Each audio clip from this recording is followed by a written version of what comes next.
Au nom du Père et du Fils et du Saint-Esprit. Amen. Voilà que nous nous rencontrons à nouveau pour ce temps de Lectio Divina. Je vous rappelle toujours de faire la Lectio Divina avec les 5 questions que je vous ai envoyées et aussi de les partager dans vos groupes WhatsApp. Soyez aussi des missionnaires, semez la parole de Dieu, semez les vers dans le cœur. Parce que, comme nous disons chaque fois à la messe, le Seigneur dit seulement une parole et je serai guéri. Dans d'autres traductions, chez nous, dans la langue portugaise, dit Seigneur seulement une parole et je serai sauvé. Une seule parole qui entre dans un cœur, dans le cœur d'une personne, peut la guérir, peut la sauver. Ok? Aujourd'hui, nous sommes le 14 janvier, jeudi 14 janvier, et la première lecture d'aujourd'hui, c'est Hébreux chapitre 3, versets 7 à 14. C'est pourquoi, comme le dit l'Esprit Saint, aujourd'hui, si vous entendez sa voix, n'endurcissez pas vos cœurs, comme cela s'est produit dans la querelle, au jour de la tentation dans le désert, où vos pères me tentèrent, me mettant à l'épreuve, alors qu'ils avaient vu mes œuvres. Pendant 40 ans, c'est pourquoi j'ai été irrité contre cette génération, et j'ai dit, toujours leur cœur se fourvoie, ils n'ont pas connu mes voies. Aussi, ai-je juré dans ma colère, non, ils n'entreront pas dans mon repos. Prenez garde, frères, qu'il n'y ait peut-être en quelqu'un d'entre vous un cœur mauvais, assez incrédule pour se détacher de Dieu vivant. Mais encouragez-vous mutuellement chaque jour, tant que vous faites aujourd'hui, afin qu'aucun de vous ne s'endurcisse pas par la séduction du péché. Car nous sommes devenus participants du Christ, si toutefois nous retenons inébranlablement jusqu'à la fin, dans toute sa solidité, notre confiance initiale. Alors, il finit ici, l'Hébreu nous dit, car nous sommes devenus participants du Christ. Nous sommes devenus participants. Nous participons de sa vie divine. Si toutefois, nous retenons inébranlablement jusqu'à la fin, si nous retenons fermement, dans toute sa solidité, notre confiance initiale. Ça veut dire, qu'est-ce qu'il faut garder? La confiance. La confiance au début, la confiance au milieu, la confiance à la fin. Ça veut dire, la vertu a demandé de toujours garder un cœur de confiance en Dieu. Mais qu'est-ce qui peut blesser notre confiance? Bien sûr, il y a notre péché. Et les péchés, ça veut dire une porte ouverte pour que les démons viennent nous tenter, nous parler. Il va nous dire des paroles pour nous décourager. Et en nous décourageant, nous allons perdre confiance en Dieu. Ça ne vaut pas la peine. Le démon va dire, mais tu perds ton temps. Ça ne vaut pas la peine de prier. Le démon va dire, mais pourquoi tu fais des efforts? À quoi sert? Tu te fatigues pour rien. Et la personne commence à se décourager. Et conséquemment, la personne perd la confiance en Dieu. Ça veut dire que c'est une attaque contre la foi. Nous devons toujours veiller à notre vie de foi. Garder la foi. Regardez, qu'est-ce qui se passe ici au début de la lecture aujourd'hui? Dit, aujourd'hui, si vous entendez sa voix, n'endurcissez pas vos cœurs comme au jour de tentation dans le désert.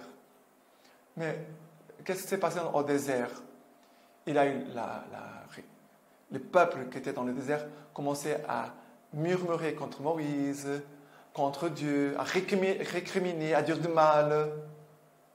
Et aussi, ils ont perdu confiance en Dieu et aussi en son serviteur Moïse. Mais pourquoi ils ont perdu confiance en Dieu, en Moïse?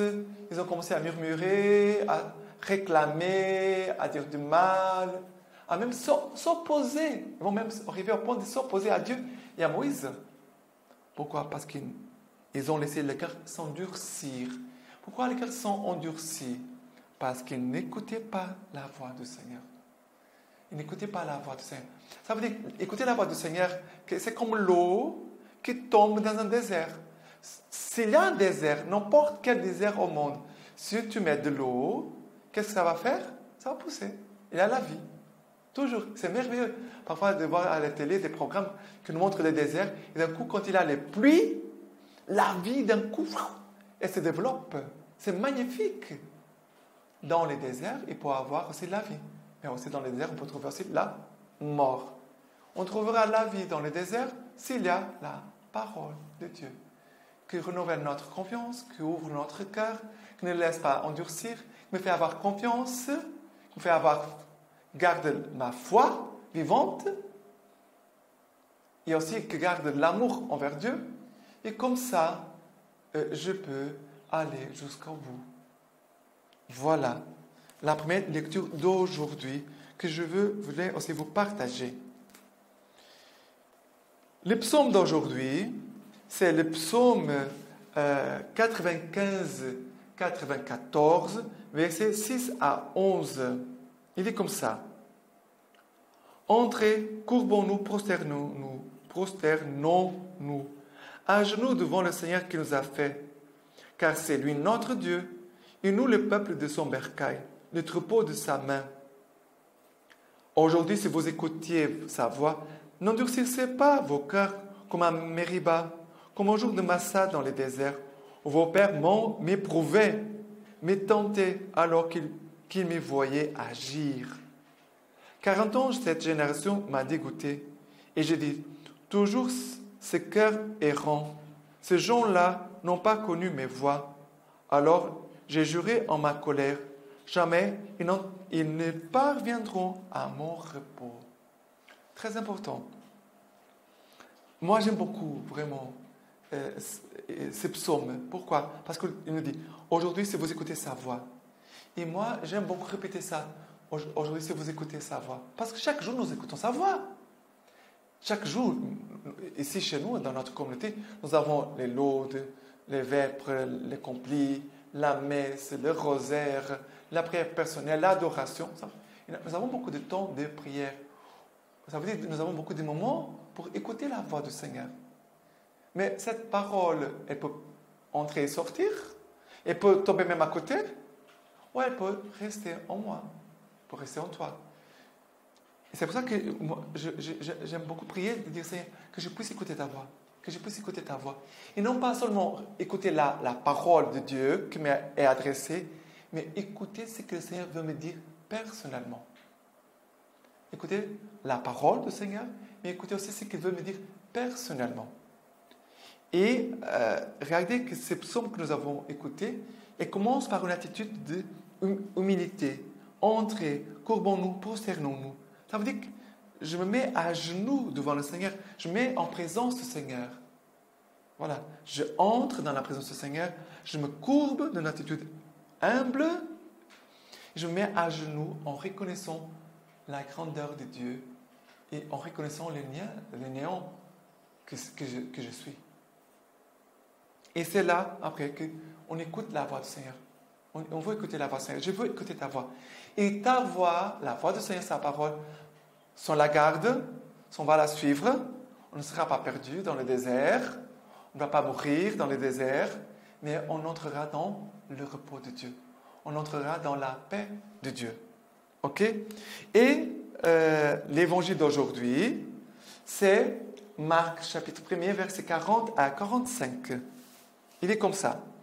Un lépreux vint à lui, le supplie et s'agenouillant, lui dit, « Si tu le veux, tu peux me purifier. » En colère, il étendit sa main, le toucha et lui dit, « Je le veux, sois purifié. » Et aussitôt la lèpre le quitta, et il fut purifié. Et le rudoyant, il le chassa aussitôt. Et lui dit, « Garde-toi de rien dire à personne, mais va te montrer au prêtre et offre pour ta purification ce qu'a prescrit Moïse. Cela sera une attestation. » Mais lui, une fois parti, s'est mis à proclamer hautement et à divulguer la nouvelle, de sorte que Jésus ne pouvait plus entrer ouvertement dans une ville, mais il se tenait dehors, dans des lieux déserts, et l'on venait à lui de toutes parts. Alors c'est très beau cet évangile, car nous montre que un lépreux va venir à la présence de Jésus. Il va faire sa prière. Si tu le veux, tu peux me purifier. Si tu le veux, tu peux me purifier. Ici, le verbe dit en colère. On dirait, mais c'est bizarre, pourquoi Jésus est en colère? Il y a ici, il y a une note dans notre Bible, dans votre Bible. Moi, j'utilise la traduction de la Bible de Jérusalem. D'accord? J'utilise la Bible de Jérusalem. Alors ici, il y a une note qui dit comme ça. Ému de compassion. Il est difficile d'expliquer pourquoi Jésus se met en colère ou pourquoi il redoit les lépreux. Ces éléments peuvent être les traces d'un état plus ancien de la tradition. Mais ce que je veux te retenir ici, pour moi que c'est le plus important, c'est Jésus, il est ému de compassion. Jésus, ici, n'est pas en colère. Mais tu es venu m'embêter, hein? Non, c'est pas ça. C'est pas ça. Nous voyons Jésus en colère quand il va chasser les vendeurs de temples, qui sont en train de profaner les temples. Jésus, là, vraiment, il est en colère. Mais ici, regardez, Jésus parle avec fermeté. Il étendit la main, le toucha et dit, « Je le veux, sois purifié. » Regardez, les paroles de Jésus montrent son désir. Jésus veut, je veux, sois purifié de cette lèpre. Et aussitôt la lèpre le quitta. Et c'est vrai que la lèpre, regardez, la lèpre toujours, elle est mortelle, c'est une maladie mortelle. Mais aujourd'hui, il a la guérison, mais à l'époque de Jésus, c'était quelque chose de mortel. La personne allait mourir. Et la personne était chassée de la présence des autres personnes. Elle devait être seule, à part. Et Jésus, regardez, Jésus, il est en train d'admettre cette personne dans la communion, non pas seulement de la société, mais la communion de l'Église et aussi dans la communion avec Dieu. C'est ça, c'est le chemin que Jésus fait avec cet homme. Maintenant que tu es guéri, tu peux entrer dans la communion avec la société, tu es en train d'entrer dans la communion de l'Église, tu es en train d'entrer dans la communion par rapport à Dieu. Pour nous, c'est ça, nous, les chrétiens. Et je dois dire, garde-toi de dire à personne. Ne le dis à personne. Mais va te montrer au prêtre. Il offre pour ta purification ce qui est prescrit pour la loi de Moïse. Parce que c'est un juif, il doit obéir à la loi de Moïse. Regardez que Jésus respecte la loi de Moïse. Jésus qui vient, non pas pour abolir, mais qui vient accomplir la loi de Moïse. Jésus demande à cet homme, va accomplir la loi. Va offrir les sacrifices. Pour que cela puisse être un témoignage. Une attestation, ça veut dire un témoignage. Jésus demande à cet homme d'aller témoigner. Qu'est-ce que Dieu a fait pour toi? Rends témoignage à Dieu. Pour nous aussi, nous devons rendre témoignage à Dieu. Chaque jour, qu'est-ce que Dieu fait pour toi? Qu'est-ce que Dieu a fait pour toi? Même entre familles, dans une famille, à table, pendant qu'on mange, on peut témoigner. Quelle est la grâce que tu as reçue aujourd'hui? Qu'est-ce que Dieu a fait pour toi aujourd'hui? Comment tu as reconnu la présence de Dieu, l'amour de Dieu pour toi? Ok? C'est très important. Et après, Jésus, la parole de Dieu dit que Jésus se tenait dehors dans des lieux déserts. Jésus aime être à part. Jésus est au milieu de peuples pour aimer ce peuple, pour leur faire du bien, pour donner cette parole qui est une parole de vie, une parole qui donne vie, qui donne guérison, qui donne le salut, cette parole qui communique la foi, qui communique l'union à Dieu, mais aussi Jésus aime être à part, en silence, avec le Père. Toujours cet équilibre. La vie missionnaire, la vie avec les autres, mais aussi la vie de silence, de recueillement, d'être à part. Ok? Maintenant, la lecture patristique d'aujourd'hui, en ce jeudi, c'est saint Athanase, traité contre les païens. Il est comme ça. C'est lui qui a tout créé par son Verbe éternel et qui a donné l'existence à sa création, ne voulut pas que celle-ci s'en aille à la dérive et au chaos selon sa nature, car elle risquerait de retourner au néant. Mais dans sa bonté, par son Verbe qui est Dieu lui aussi, il gouverne et maintient toute la création. Ainsi éclairée par la direction, l'organisation et la providence du Verbe, la création peut subsister solidement.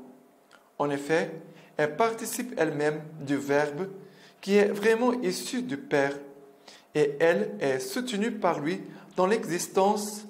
Elle évite l'anéantissement qui se produirait sans cette sauvegarde du Verbe. Comme nous l'enseigne dans les Saintes Écritures, les ministres de la vérité, il est l'image de Dieu invisible, le premier-né avant toute créature, car c'est lui qui a tout créé, les êtres visibles et les êtres invisibles. Il est la tête du corps, c'est-à-dire l'Église. Voilà, il est la tête du corps, c'est-à-dire l'Église Jésus-Christ.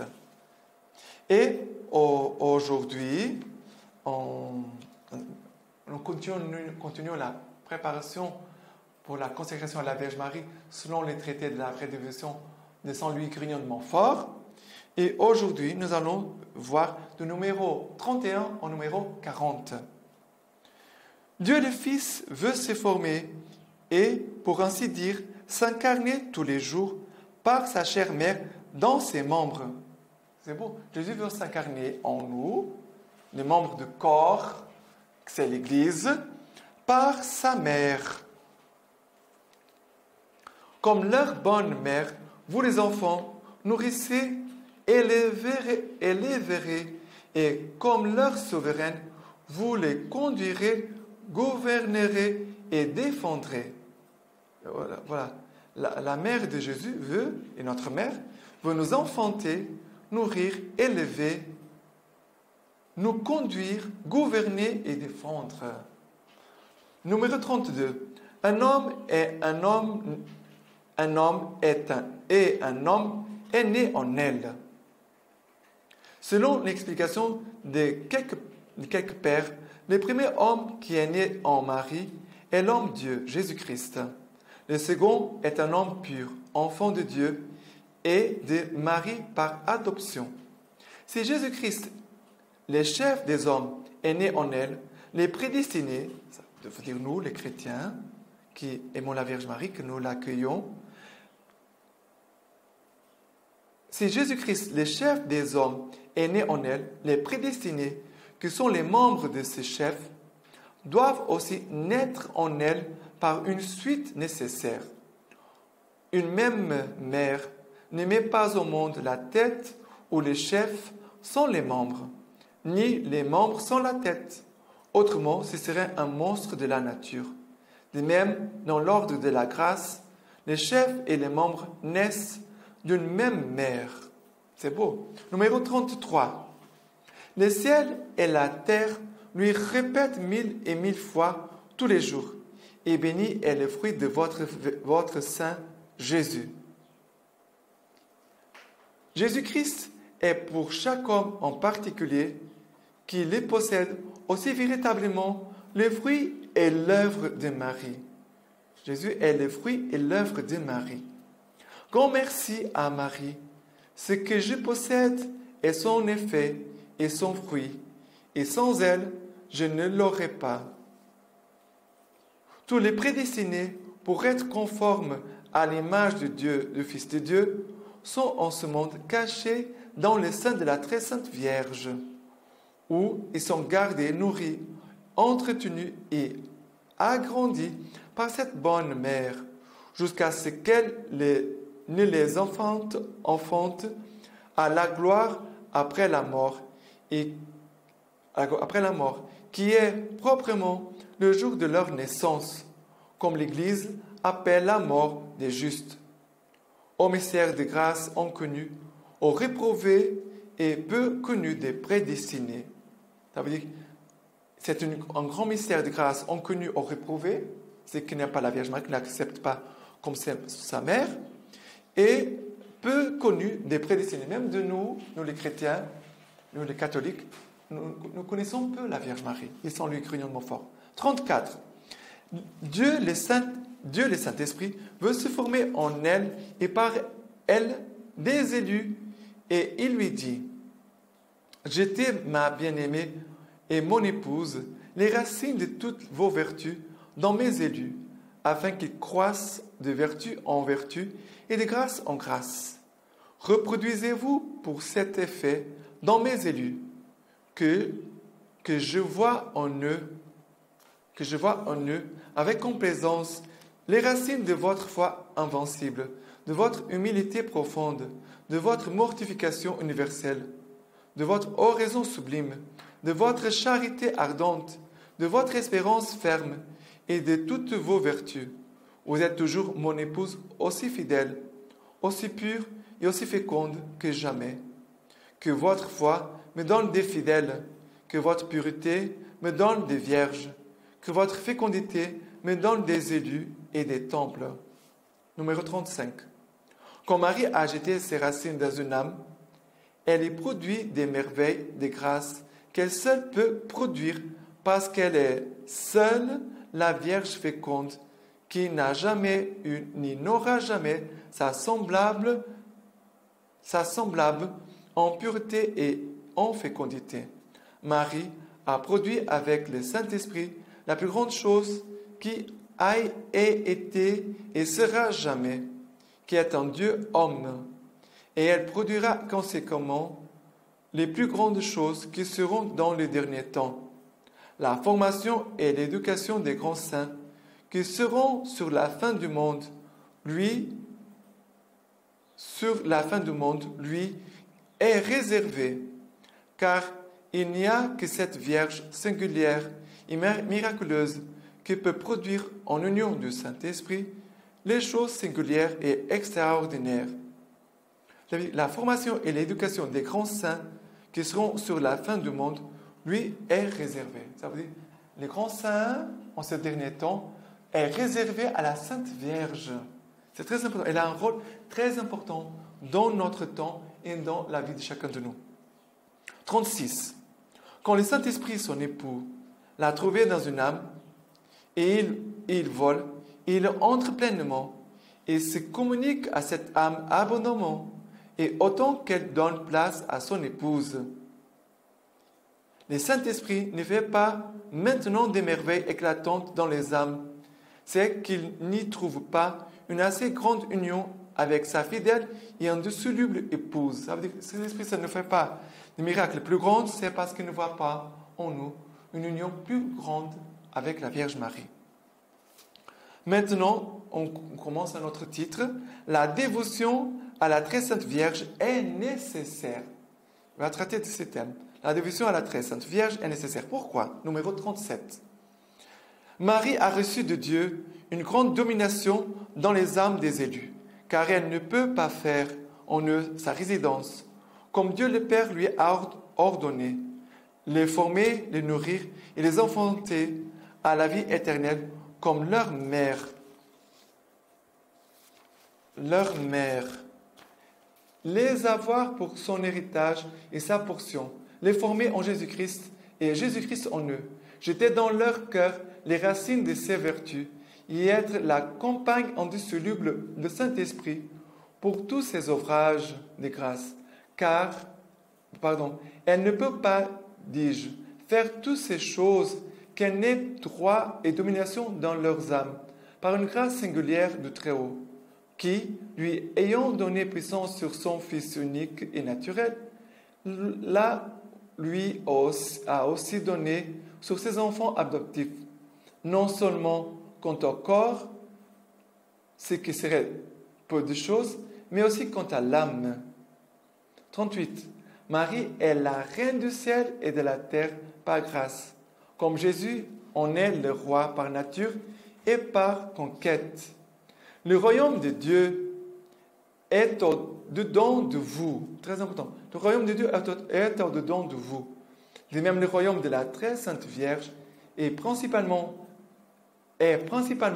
dans l'intérieur de l'homme, c'est-à-dire dans son âme.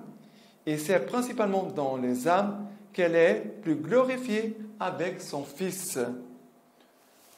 Numéro 39. Elle est bien plus nécessaire aux hommes pour arriver à leur dernière fin. Il ne faut pas mêler la dévotion à la très sainte Vierge avec les dévotions aux autres saints, comme si elle n'était pas plus nécessaire. Il ne faut pas mettre au même niveau la dévotion à la Sainte Vierge par rapport aux autres saints. La dévotion à la Sainte Vierge, elle est principale. Elle est principale et prioritaire. Elle est en premier. Numéro 40 dit comme ça. La dévotion à la très sainte Vierge est nécessaire au salut. C'est une marque infaillible des prédestinations de lui être intérieurement et véritablement dévoué au dévot. On finit comme ça. C'est une marque infaillible des prédestinations de lui être entièrement et véritablement dévoué au dévot. Voilà. Et avec cet article, on finit et je vous laisse la bénédiction du Seigneur par les mains de la très sainte Vierge Marie. Que le Dieu Tout-Puissant vous garde, lui qui est Père, Fils et Saint-Esprit. Amen.